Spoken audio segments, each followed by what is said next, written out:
Senators will have until the close of business on Wednesday, May 21st, to submit questions for the record. And actually, I'm not going to close it out. I'm going to hand it over to Senator Sheehy to ask as many questions as he likes and then to close it out, but I'm going to run and go vote. So congratulations, Mr. Chairman. Thank you, Mr. Chairman. We're both junior senators from our states, so, when we're chairman, it's a special event. Thanks, witnesses, for being here today. Thank you for the work you're doing at the FAA. I'm a lifelong pilot, aviation business owner, commercial pilot, instructor, and I've long told folks that the FAA is one of the beacons of light in the federal government. Sometimes dealing with the federal government can be highly frustrating, but I've always felt the FAA was a very competent organization and also very customer-friendly for the most part. But we all know that, frankly, largely through no fault of your own, largely through the fault of this great legislative body for decades on end, we haven't really addressed these sclerotic issues that we've been talking about for decades, as many of you alluded to in your statements. So, unfortunately, events like the Colgan crash in 2009 and our D.C. disaster just a couple of months ago, that's what the public sees and that's what the public feels. But most of us know those events, although the final seconds are caused by something, a mechanical failure or human error, normally it's organizational failures that have built up over years and years that start that accident chain in the beginning. And no one knows that better than career FAA folks like yourself and, of course, our friends at the NTSB.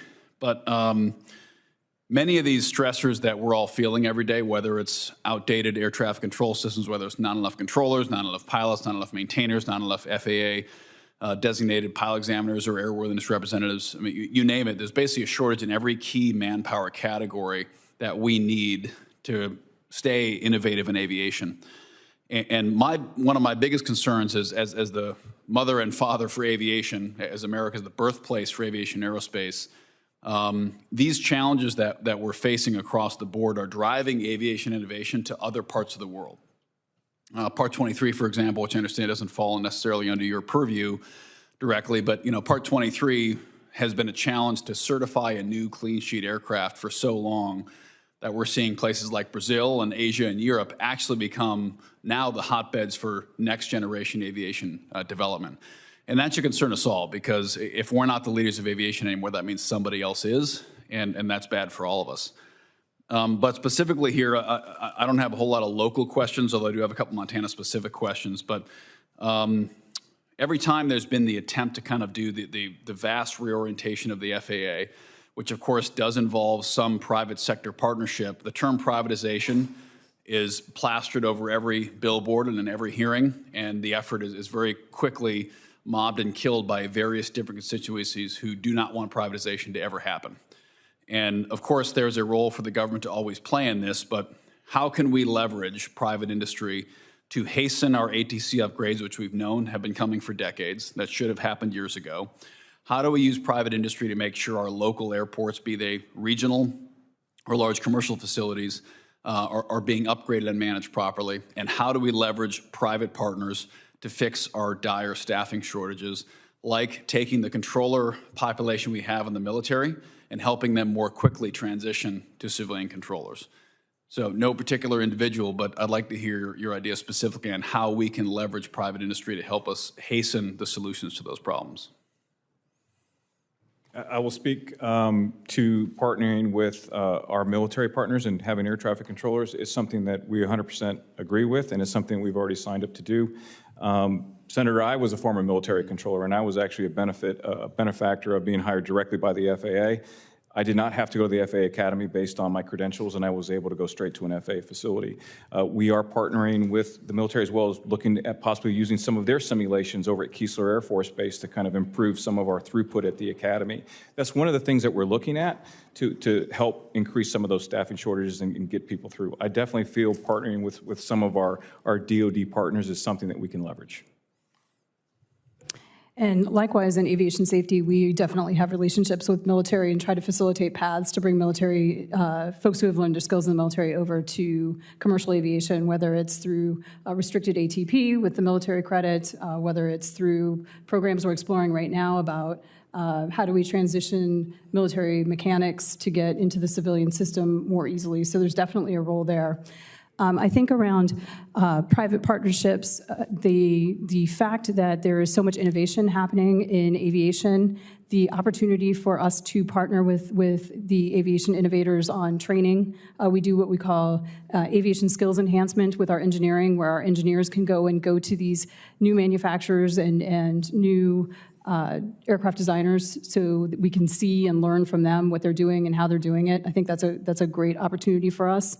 And also, as we're developing the new regulatory structure, new standards, new guidance, working with the industry via either formalized structure like aviation rulemaking committees or informal structure like industry days helps us learn more rapidly and helps us understand both where the system is going and how to manage the risks that are presenting themselves in the system. So I think there's a great role for partnership with the industry.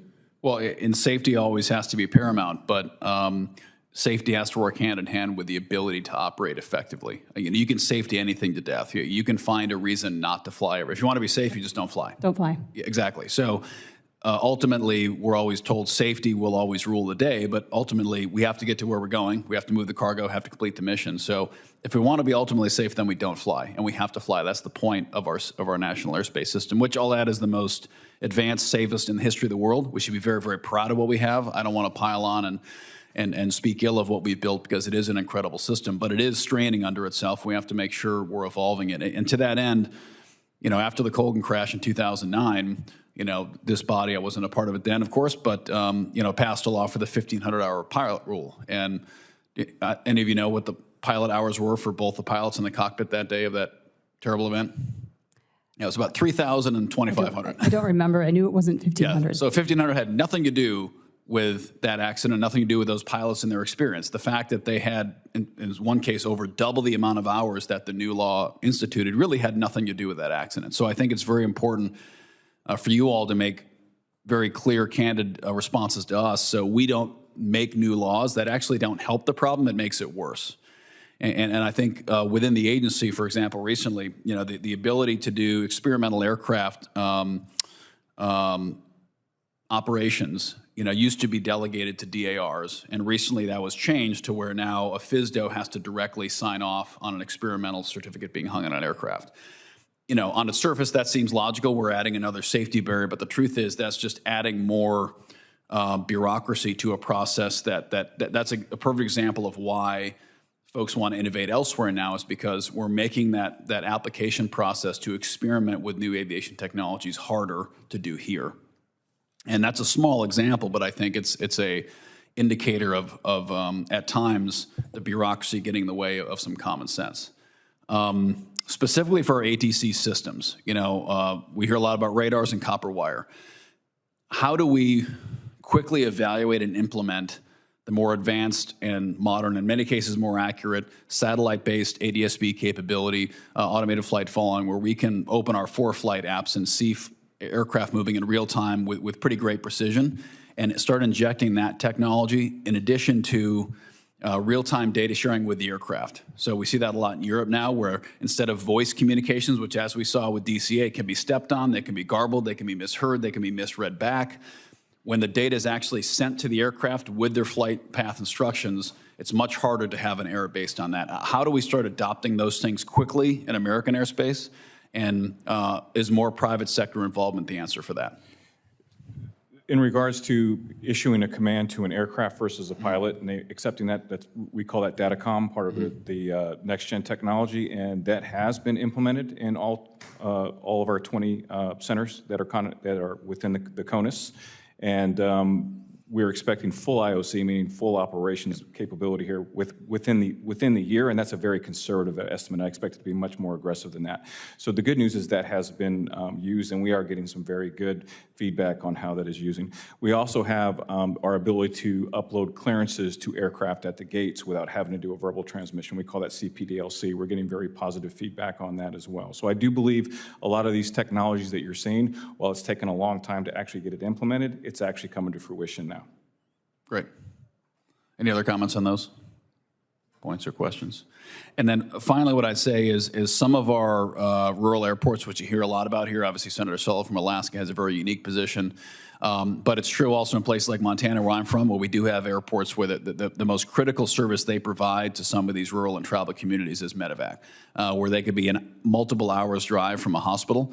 Our ability to get aircraft in there and get them to a facility quickly is dependent on their access to air. And implementing some of our newer GPS approaches to some of these airfields that aren't going to be able to afford an ILS system, but also that also depends on radar capability and ATC capability from some of our regional airports like Helena, which is only one of 2 regional airports in the country that does not have radar service. So as part of this modernization effort, I agree we have to prioritize incredibly congested areas like DCA and, of course, Newark and others.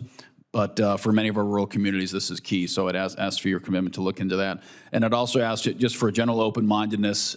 Sometimes open-mindedness and non-conventional thinking don't go hand in hand with safety in the traditional sense. But the truth is we have to start reimagining how the FAA can operate in the 21st century. And that means looking at our FARs, thinking how they fit better around the more broader envelope of aviation we're seeing now, from UAS to now new types of aerial vehicles that are going to start challenging our existing systems in different ways. So thanks for your testimony today. I appreciate you taking the time to speak to us, and thanks for all the work you're doing. Thank you, Senator.